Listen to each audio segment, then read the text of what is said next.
pour discuter point lecture dans cette vidéo.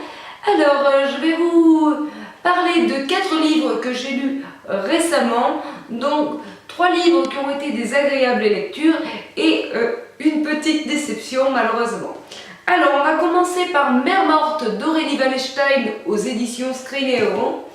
On enchaînera par La Revanche des princesses chez Pulp Fiction de 6 autrices que je vous citerai tout à l'heure. The Wicked Deep chez Rajo de Shia Erdeshwar. Et on finira par Animas de S.R. Gray chez Pocket Jeunesse. Alors, donc, Mère morte, dès que je l'ai reçue dans ma boîte aux lettres, je me suis empressée de le commencer parce que déjà j'adore l'auteur et j'avais hâte de découvrir son nouveau roman et que j'ai, je veux dire, adoré. Cette histoire a, je veux dire, pour moi, a frôlé le coup de cœur et a été une très très bonne lecture qui m'a fait vraiment voyager, qui m'a fait m'évader à travers vent et marée. Là, on peut vraiment dire ça. Donc là, on est dans un monde où mer et océan ont disparu, la mer s'est évaporée, les fantômes reviennent, les fantômes poissons, les mammifères marins reviennent hanter les hommes pour se venger et prendre leur âme. Il n'y a plus, je veux dire, de vie dans les mers, bien entendu. Et Ourla a comme fonction, il est exorciste et il essaye de garder son peuple en vie et de défendre contre ces mammifères marins, de les contrer et de les refaire partir vite où ils sont, de les tuer. Voilà. Il a ce don-là, on va dire. Mais bien entendu, les exorcistes sont très prisés.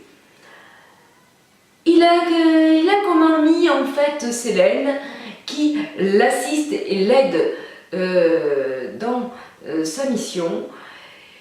Mais un beau jour, ils vont avoir la visite d'un capitaine pirate et son navire qui va tout chambouler dans leur vie.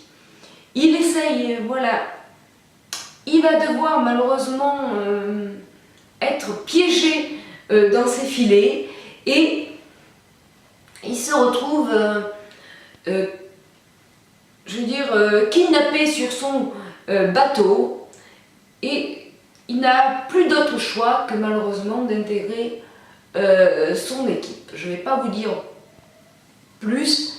Il essaye quand même, bon, Ourla a un caractère assez fort, il n'aime pas du tout, au contraire, être pris à la gorge et veut qu'une chose, retrouver sa liberté. Pendant tout le temps, il y a un petit, comment dire, je dirais pas un duel, mais entre le capitaine et Ourla, je veux dire, ils ont un petit peu du mal ensemble à trouver une entente parce que le capitaine dit qu'il a un but, un projet pour arriver à rétablir les choses comme elles étaient avant, mais Ourla a du mal à croire un petit peu donc cet homme, Nelson, et il ne sait pas trop s'il a un très bon fond ou au contraire s'il veut le manipuler. Il va se retrouver dans des situations assez périlleuses, comme quand on se retrouve d'un coup en mer qui a une dangereuse tornade et qu'il faut malheureusement se faire confiance les uns les autres pour arriver à se sortir tous vivants de ces vents et marées. Donc c'est un récit qui a beaucoup de rebondissements. On ne s'ennuie pas du tout, au contraire, il y a beaucoup d'action. J'ai eu beaucoup de questions qui me sont trottées dans la tête lorsque je l'ai lu. Je ne savais pas trop si ce capitaine Nelson, fallait lui faire confiance ou au contraire si il voulait aussi arriver à mettre le mal et tout contourner, qu'est-ce qu'il voulait en fin de compte? J'ai un peu douté de lui jusqu'au bout. La fin est assez surprenante et il y a plusieurs questions qui me sont trottées dans la tête lorsque j'ai lu les dernières lignes. J'ai tourné les pages à une allure infernale tellement que j'avais envie de savoir la suite. J'ai beaucoup aimé ce livre. Alors, une chose que je ne vous ai pas dite, c'est que, bien entendu, comme vous voyez sur la couverture, il y a ce beau dauphin qui est l'ami d'Ourla qui s'est fait. C'est un dauphin fantôme qui, à chaque fois que les marées arrivent, revient voir Ourla et au lieu au contraire de lui faire du mal à Ourla, il s'en est fait un petit peu un allié et prend plutôt sa défense que au contraire lui faire du mal ou l'agresser. Donc ce dauphin, j'ai beaucoup aimé son personnage et qui m'a plu un peu de savoir un peu son, on va dire, son passé. Hein. Qu'est-ce qui s'est passé avant? Je ne vous en dis pas plus et je vous recommande pleinement de lire ce livre que j'ai vraiment adoré. Il y a un autre livre de la même auteure qui est paru, Blé Noir, que je pense que je ne vais pas résister à le lire aussi. Voilà, donc pour ce qui est de ce livre où je me suis vraiment régalée, j'ai beaucoup aimé le personnage d'Ourla, ainsi que le capitaine Nelson qui a un côté très sombre mais qui m'a plu aussi. Alors, je vais vous parler voilà, donc, de La Revanche des Princesses, donc, qui a été écrit par 6 autrices de renommée, telles que Sandrine Beau, Clémentine Beauvais, Charlotte Bousquet, Alice Briève-Haquet, Anne-Fleur Moulton et Carole Trébord. Alors là, c'est en fait 6 histoires de princesses qui sortent complètement de l'ordinaire, originales, mais j'ai pas accroché du tout avec ce livre. Hein. J'ai lu un petit peu ces histoires, mais ce que j'ai pas aimé là-dedans, c'est que ces jeunes filles, les princesses, j'ai senti qu'elles étaient plus rabaissées que, au contraire, mises en valeur, comme on a l'habitude à chaque fois dans les contes de le voir. J'ai, pas trop du tout aimé ce livre, j'ai pas trop trouvé l'intérêt. Il n'y a rien que j'ai trouvé, comment dire, qui m'a suscité un petit peu à dire waouh, c'est chouette, elles ont ça, elles ont ça. Ce qui m'a pas plu beaucoup, je vous dis, je veux dire, c'est surtout que moi j'ai l'habitude beaucoup de soit c'est une princesse qui a grandi au palais et ensuite qui se marie, qui a beaucoup d'enfants et qui reprend le règne, ou soit c'est une princesse qui a grandi plutôt dans un monde assez misérable comme Cendrillon et qu'après, au fil de son adolescence, elle découvre que elle n'est pas une paysanne, mais plutôt quelqu'un de noble et arrive à retrouver sa liberté et son titre.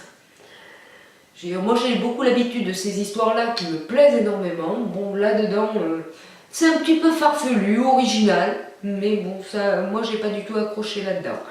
Il y a plusieurs petites, comment vous dire, voilà, c'est un livre qui est illustré, donc après, bon, bah écoutez, ça plaît ou ça plaît pas, hein, bon, je pense que, voilà, je vous fais voir là. Il est en très très bon état, hein, comme neuf, donc je vais le mettre sur ma boutique Price Minister à vendre si ça vous intéresse. Vous avez qu'à cliquer sur le lien en barre d'infos pour aller voir un petit peu les livres qui sont dans ma boutique. Je vous y renvoie. Après, c'est pas parce que moi je n'ai pas aimé ce livre que vous allez pas aimer. Faut pas vous arrêter là. Ça, c'est les goûts et les couleurs. et peut-être, bien souvent, quand vous, je veux dire, vous n'allez pas aimer un livre, moi je vais l'aimer, et vice versa. Hein. C'est pour ça que des fois, il ne faut pas se laisser se dire parce que moi j'ai pas aimé, donc vous n'allez pas aimer. Voilà, donc je vais vous parler d'un livre, par contre, car on a beaucoup vu passer The Wicked Deep sur les réseaux sociaux, La malédiction des Swan Sisters. Alors, ça c'est un livre que j'ai lu, le dernier livre que j'ai fini et que vous avez déjà vu passer beaucoup sur les réseaux sociaux. Alors, ce livre m'a un petit peu surprise, mais j'ai beaucoup aimé quand même. Parce que, je veux dire, je m'attendais un petit peu à autre chose. Alors, là, en fait, on retrouve cette malédiction des Swan Sisters, que c'est des sorcières qui sortent des eaux et qui vont revivre à travers des corps des jeunes filles qu'elles vont prendre elles vont prendre leur corps plutôt. Alors un livre qu'on a beaucoup vu, The Wicked Deed. Un livre que vous avez beaucoup vu passer sur les réseaux sociaux, The Wicked Deep, La malédiction des Sisters. Un livre qui a beaucoup été vu ces temps-ci sur les réseaux sociaux, The Wicked Deep, La malédiction des Swan Sisters, de chez Rajo, de Herdeshwa. Alors, ce livre a été une agréable lecture que j'ai beaucoup aimé. Je m'attendais un petit peu à quelque chose d'autre, je vous le dis de suite. Mais bon, je me suis pris au récit et ça m'a plu après. Donc là, c'est l'histoire un petit peu des Swan Sisters, qu'elles sortent de l'eau et d'un coup, qu'elles vont prendre le corps de 3 jeunes filles pour revivre à l'intérieur de leur corps. Et donc ces jeunes filles ne vont plus avoir leur personnalité à elles, mais pendant qu'elles vont être habitées des âmes des Swan Sisters, ça va être ces sorcières qui ont vécu il y a 200 ans, qui vont revivre dans leur corps, comme je vous ai dit. Donc en fait, ce livre est assez intriguant et jusqu'à la fin, il ramène un petit peu du piquant. Par contre, je m'attendais à, on va dire, quand même beaucoup plus de magie que ça. Il y en a par rapport à la malédiction, mais ce n'est pas un sujet, on va dire, pour moi, principal. Voilà ce que je dirais. Car il n'y a pas, si vous voulez, des sorts, de la magie. On ne parle pas de ça du début à la fin. On parcourt en fait ce récit, c'est Penny qui raconte un petit peu cette histoire. Elle rencontre lors d'une fête Beau, qui est un jeune homme étranger qui arrive sur cette île et qui n'est pas du tout au courant de cette malédiction, de cette légende que tous les habitants connaissent et que cette fête est renommée parce que toutes les années, c'est à chaque fois la même chose qui se produit. Les Swan Sisters revivent à l'intérieur de 3 jeunes filles. Et bien entendu, après, il y a d'autres phénomènes qui se passent, je ne vous en dis pas trop plus, à cause de ces sorcières qui reprennent vie pendant un petit peu certain temps. Voilà, je ne vous en dis pas trop plus. Mais bien entendu, entre ce Penny et Bo, il va se passer beaucoup plus que ce qu'il pensait au départ, et ça va compliquer un petit peu les choses au fil de l'histoire qu'elle va progresser. Moi, l'histoire m'a beaucoup plu. J'aime bien quand il y a une histoire d'amour qui se mélange au fantastique. Donc là, bien entendu, il y a des adolescents, il y a un petit peu des filles et garçons, et on a un petit peu des histoires, on va dire une histoire d'amour qui petit à petit naît entre les personnages, on va dire principaux ou secondaires, je vous en dis pas plus. Voilà, j'ai bien aimé l'univers et l'ambiance de l'île. Alors il y a en fait une intrigue qui est bien ficelée jusqu'à la fin du livre. Moi j'avais un petit peu deviné la fin de l'histoire, mais bon, on va dire une partie de la fin de l'histoire à un moment donné. Ça m'avait un petit peu passé par la tête, l'idée. Mais la fin complètement m'a un peu attristée quand même. Parce que j'aurais quand même souhaité que ça finisse un petit peu autrement, mais bon. Alors c'est une histoire qui est, je veux dire, très trépidante. Moi ça m'a beaucoup captivée. J'ai bien aimé aussi dans le livre les débuts de chapitres pour vous faire voir. Alors, donc les débuts de chapitre, là on retrouve un petit peu la lune à chaque fois, et à des moments donnés, j'essaie de vous rappeler, on a voilà le chapitre, les débuts de chapitre voilà qui changent, parce que c'est quand en fait il y a un petit arbre. Quand la légende un petit peu des Swan Sisters, on raconte un peu comment leur vie et qu'est-ce qui s'est passé par le passé. Voilà. Alors c'était assez sympathique, moi j'ai bien aimé ce livre, je l'ai lu assez rapidement. Hein. Bon, c'est un livre qui fait, je crois, dans les 377 pages, donc ça se... Si vous êtes lit vite, moi j'allais vous dire, ça se lit vite, hein, franchement. La couverture est vraiment magnifique. Hein, je rêverais, il va falloir que je trouve un petit pendentif, là je l'ai vu sur internet, et je rêverais d'avoir un petit pendentif comme ça. Voilà, je vous recommande un petit peu ce livre. Moi j'ai bien aimé, et je lui ai mis une bonne note sur Livre Addict. Voilà, donc pour finir, j'ai lu une suite de saga de Animas, le vrai roi de C.R. Grey,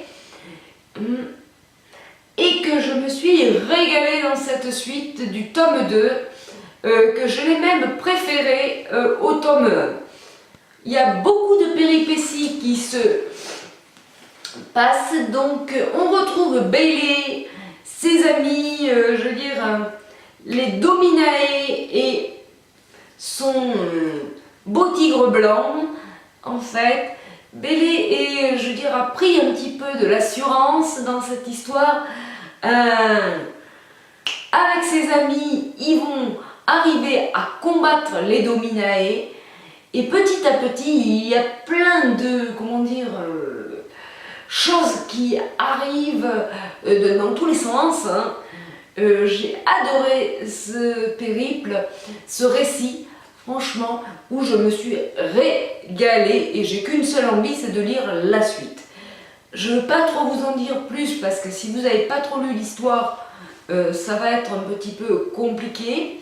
Alors, pour celles et ceux qui n'ont pas lu l'histoire, donc je vais vous le résumer là, qui ne connaissent pas trop l'histoire. Donc en fait, Bailey, c'est un jeune garçon qui a 12 ans, qui voit son rêve se réaliser lorsqu'il intègre la prestigieuse école académique Montclair. Par contre, il est loin de ressembler aux élèves qui ont déjà leur animas, Parce que lui, quand il va là-bas, il est sur le chemin, il a un petit peu honte, il a un secret, car il n'a pas encore son animas qui s'est révélé. Donc il essaye de faire ses preuves à Montclair. Voilà un petit peu ce que le tome 1 on va découvrir, et je veux dire, ce jeune garçon m'a beaucoup plu. Là, le tome 2, je l'ai adoré parce que ça y est, Bélé, après beaucoup d'assurance, ses amis, ils comptent tous les uns sur les autres, ils arrivent petit à petit à construire, je vous dis pas quoi, ils construisent en cachette quelque chose qui va permettre de contrer une ennemie de taille. Ensemble, ils vont arriver petit à petit à se serrer les coudes, et cette aventure prend petit à petit beaucoup d'importance, et Bélé, on comprend petit à petit qu'il n'est pas un enfant comme les autres, mais qu'il est un enfant tout particulier, qu'il a une puissance et une force en lui qu'il ne se rend même pas compte lui-même, et qu'il arrive à trouver la force, on va dire, de regrouper ses amis, ses alliés pour contrer cet ennemi et arriver à, on va dire, à retrouver un petit peu la paix dans ce monde. Voilà, moi je veux dire, j'ai qu'une seule hâte, c'est de lire la suite. En plus, là, je peux vous dire que ça fait super beau dans la bibliothèque, hein. Je me languis d'avoir le tome 3 qui est rouge et que il va faire sensation.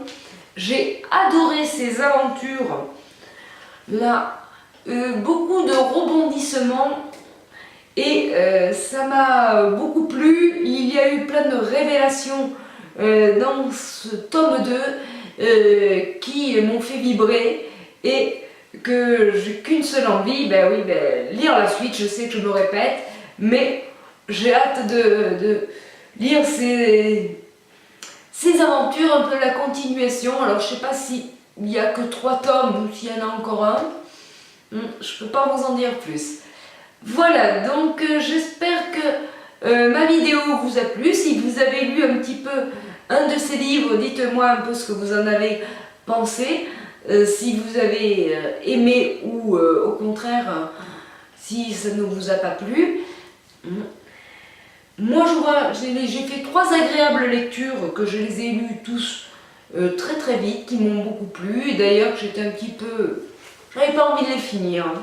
Je vous fais de gros bisous et je vous retrouve dans une nouvelle vidéo bientôt.